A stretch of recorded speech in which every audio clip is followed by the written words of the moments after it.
SEC East should be really competitive this year. Starting off with the South Carolina Gamecocks. Last year's division champs. What are they going to do with the quarterback position? They have Steven Garcia, who came back this year for his senior year. Uh, really battling some consistency issues with when it comes to just in between games or just week to week. Hopefully they can stay that. If not, they have Connor Shaw, who's a viable backup, who they believe is a future for the program. Marcus Lattimore at the running back position, one of the best backs in the country. Came on last year as a true freshman, really impacted this team. Uh, rushed for almost 1,200 yards, had 17 touchdowns, carried the load a lot, carried the ball a lot. If he could stay away from being injured, he really helped this team a lot.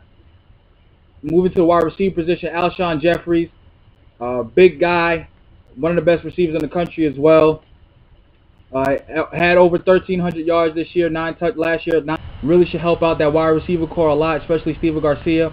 He's that safety blanket that he could throw it up to. He's going to be a tough for a lot of cornerbacks and DBs. He'll see a lot of double teams.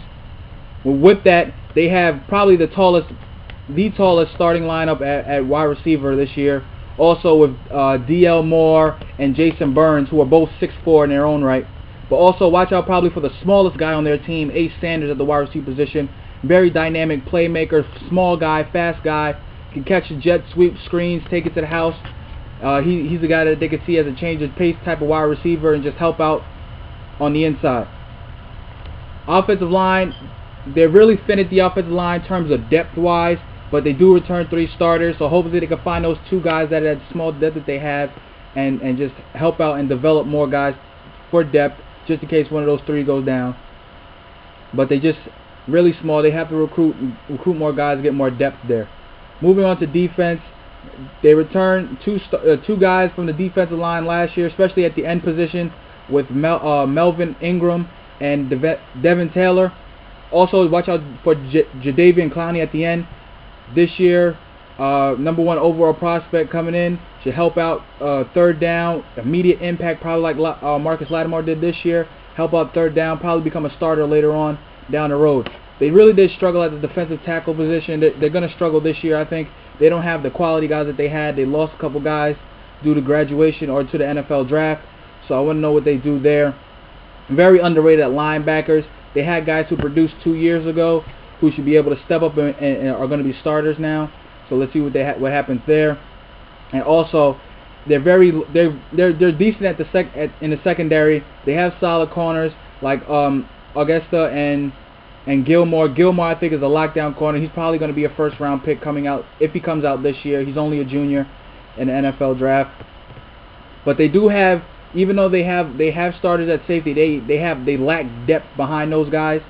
And just in case one of those guys goes down, they don't probably believe that they have somebody that can actually contribute right now if, say, one of those safeties goes down. Moving on to Georgia. Georgia had really a bad year, 6-7. Aaron Murray, they're fine at the quarterback position. I like Aaron Murray a lot, very accurate. I wonder if he takes a step back this year due to the fact that he lost probably one of the best wide receivers last year and #4 overall pick in A.J. Green. Does he step back? Does he take a step back because he had A.J. Green to throw the ball to? We'll see. Really trouble at the running back position. They lost Caleb King to academic ineligibility. They lost Wyshawn Ely. So now they come up with 5-star freshman Isaiah Crowell. Can he have the same impact that Lattimore had? He's the starter there, along with Richard Samuels, who moved over from linebacker to running back. So that should really help out there. As I was saying from before, from the wide receiver position, they lost A.J. Green and also Chris Durham as well. Who do they get for those guys to produce? Those guys need to step up. Guys like Tavares King and Rontavious Wooten. But the one guy to watch out for is Marlon Brown. Marlon Brown was a 5-star guy, 6'5", big, tall guy. He's built in the same mold as A.J. Green as a really tall wide receiver. So hopefully he could step up and be that playmaker that they hope he would be, along with A.J. Green, and help replace him. Also, Austin Charles, the tight end, H-back, they move him around a lot. He could play the slot as well. He will be the safety blanket this year, and watch him step up and probably be one of the guys for the Mackey Award this year when it comes down to it. Have questions on the offensive line, even though they have two good guys there. They have Cordy Glenn, who I think is going to be a first-round pick. He's going to start at tackle, but I think he's more of a guard. Is he going to be able to handle the speed rushing that's going to be coming at him from transferring the guard to tackle? We'll see. Also, Ben Jones. Ben Jones should help out in the interior line at the center position. Moving on, they run that 34 defense. They lost a couple linebackers, but can John Jenkins, can he anchor that 34 defense? In the 34 defense, you need that nose tackle to help free up your linebackers, and they think that they have the guy in Jenkins, and also Kwame Gaithers. Can one of those two actually guys just step up and be that anchor guy at that nose tackle position, and just command double teams and free up those linebackers? Moving on to the linebackers, they lost a lot. They lost Akeem Dent. They lost Justin Houston as a pass rush, but they gain a transfer in USC in Jarvis Jones. He'll play outside. They also moved safety Alex Ogletree. They moved him inside to the middle linebacker position. Also, can they get a pass rush? Watch out for Ray Drew, 5-star guy coming out of the state of Georgia. Was a part of that dream team that they had. Hopefully they can get him in and just rush the passer a lot. Moving on to, they're strong at the corners with Brandon Smith and Boykins, and also at safety. So I really think this team is really good enough. It depends on how they do offensively, but I think they can challenge as well for the SEC East. Moving on to the Florida. University of Florida is changing up their coaches, bringing in new head coach, Will Muschamp, former NFL offensive coordinator, Charlie Weiss to run the offense to help out Brantley. John Brantley had a bad season last year. Can Charlie Weiss and him being a quarterback guru, can he help John Brantley's improvement? I think so. They have a three-headed monster type at the running back position, I believe, in Chris Whaley, Jeff Demps, and also Trey Burton. Having Charlie Weiss is actually a blessing for Trey Burton because he can move him in the H-back. He can move him to a tight end role. He can play fullback. He can run some sets. So with those three guys, it's going to be a lot of creativity for Charlie Weiss and how he's going to spread these guys out on the field. And there's going to be a lot of times with all three of them on the field at the same time. The one thing, they lack playmakers on the outside. They used to have guys like Percy Harvin that you would be fine with. Percy Harvin, Riley Cooper, Lewis Murphy. They lose those guys.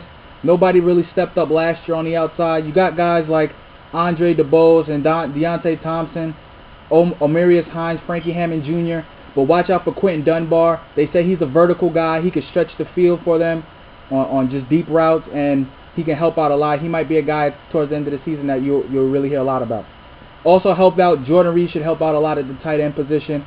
Played quarterback last year in packages and sets, but he moved to tight end, and his athleticism and his speed should also create mismatches. They have questions on the offensive line. They lost two guys to the NFL draft last year, in Gilbert and Pouncey. They got to replace 4 guys. Xavier Hickson should be a good guy for them, former 5-star. Also watch out for Matt Patcham and Chad Greens at the tackles, and they just got to find out who's going to be the interior line for them. Very strong front 4. They have so much depth over there with Ronnie Powell and Sharif Floyd, Dominic Easley, Willie Green, Leon Orr, and Jay Howard. They have a lot there. Very strong at linebacker as well, with Jelani Jenkins, D. Finley, and John Bostic. They should be really solid there. Also, they have depth, I believe, behind them, those guys. But they do have questions at the secondary. They lose Ahmad Black, their leader last year. Matt Elam steps up now. Josh Evans has to step up at safety. They lost corners. They lost Janoris Jenkins. You got to find who they're going to be young there, but I think they have the talent enough to improve. Moving on to Tennessee, I think Tennessee is a dark horse team in this division. They have Taylor Bray, who really stepped up last year, helped out a lot. Caught fire at the end of the season, got this team to a bowl game. Can he improve under Dooley and that offense that they run? Turian Poole should help as well. Was in Lane Kiffin's doghouse last year, a couple years ago when Lane Kiffin was there last year. Got a clean slate, rushed for over 1,000 yards, had 12 touchdowns. Will really help out Bray in the run game. But they need depth behind those guys. I think Neal should help out a lot, even since they lost Bryce Brown due to transfer.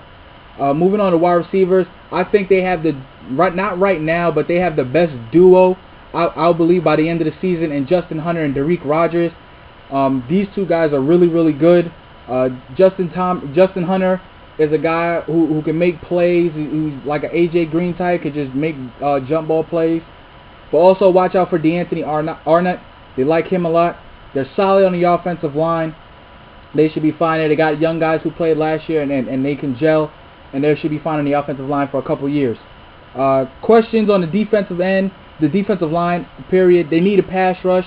They think Malik Jackson can help at the defensive tackle position, but they still have to find those other roles.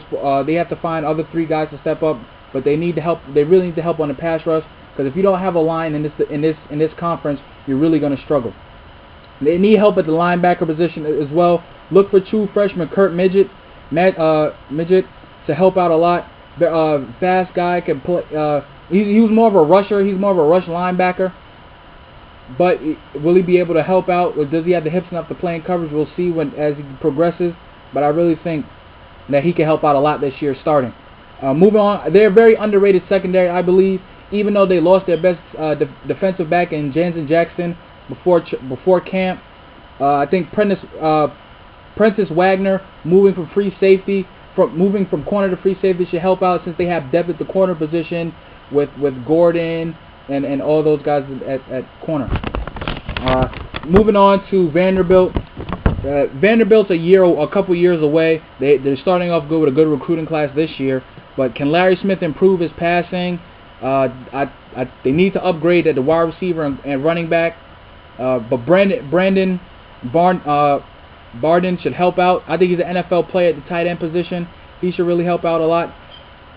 Even though they return 5 starters at the offensive line, like I said from other teams, they just have they have bad depth behind there, and they just got to recruit these guys better. On the defensive side, they have questions on the defensive line as well. It's really hard in the SEC. If you don't have a line, you really can't compete in this league, just because they're so physical. The offensive lines are so physical. Chris Marv is one of the best linebackers in the SEC. He should help out, and they're really strong at the secondary position with Sean Richardson at safety and Casey Hayward at the cornerback position. Moving to Kentucky. Kentucky, I think, is a team that should be coming up as well. Morgan Newman, can he improve his accuracy, his decision making, and his mechanics? They need to upgrade at the running back and wide receiver position. They lost Randall Cobb as a wide receiver, as their top playmaker, and they lost a couple of guys last year to graduation and transfer at the running back position. Their biggest strength, though, is the offensive line. So that offensive line, they return 4 starters, that should really help out. They need to get better on the defensive line. Like a lot of these other, like Vanderbilt and like Tennessee, they got to get better on the defensive line. They're really solid at linebacker, led by Danny Trevanathan, who led the SEC in tackles with 144 last year. He's the guy coming back. And also in the secondary, very senior-led, but Winston Guy is the best player out there. Even though it's senior-led, they don't have a lot of talent. But Winston Guy is one of the good safeties in the SEC, so he should work out a lot. So going back, I think the SEC really comes down to South Carolina, Georgia, and Florida. Coach Rich this is his do or die moment. I think if he doesn't have a good season this year, they can't win it. But I think that it will be this division will come down to Georgia, and I think Georgia and South Carolina, with possibly Florida challenging. So